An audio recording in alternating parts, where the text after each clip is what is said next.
एक छोटे से गांव में 3 गहरे दोस्त रहते थे, रवि, सोहन और करण। वे साथ साथ पले बढ़े थे, साथ खेले थे और सब कुछ बांटते थे।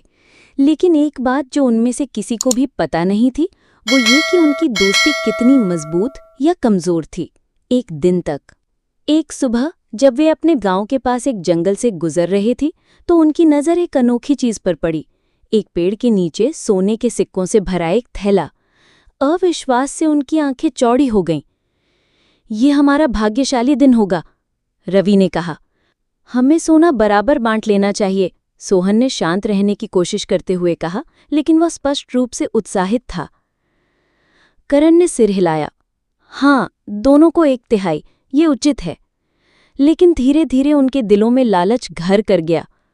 रवि ने सुझाव दिया, चलो यहाँ आराम करते हैं और घर जाने से पहले कुछ खाते हैं। मैं गांव जाकर खाना लाता हूँ। रवि के जाते ही सोहन करण की ओर मुड़ा और फुसफुसाया, हम इस सोने को 3 हिस्सों में क्यों बांटें? अगर हम रवि से छुटकारा पा लें, तो हम इसे आपस में बांट सकते हैं। करण हिचकिचाया, लेकिन जल्द ही इस दुष्ट योजना के लिए राजी हो गया। इस बीच रवि भी यही सोच रहा था। इस खजाने को बांटने की क्या जरूरत है, उसने सोचा। वो एक दुकान पर गया और खाना खरीदा और चुपके से उसमें जहर मिला दिया। सारा सोना अपने पास रखने की योजना बनाई। जब वो लौटा तो सोहन और करण ने बनावटी मुस्कान के साथ उसका स्वागत किया और उसे बैठने के लिए कहा। रवि खाना खोल भी नहीं पाता, इससे पहले ही उन्होंने उस पर हमला कर दिया और उसे मार डाला।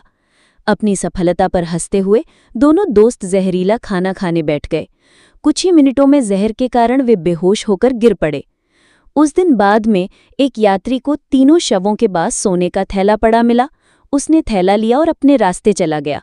कहानी का सार: लालच विनाश की ओर ले जाता है। जहां बेईमानी और स्वार्थ है, वहां सच्ची दोस्ती नहीं टिक सकती।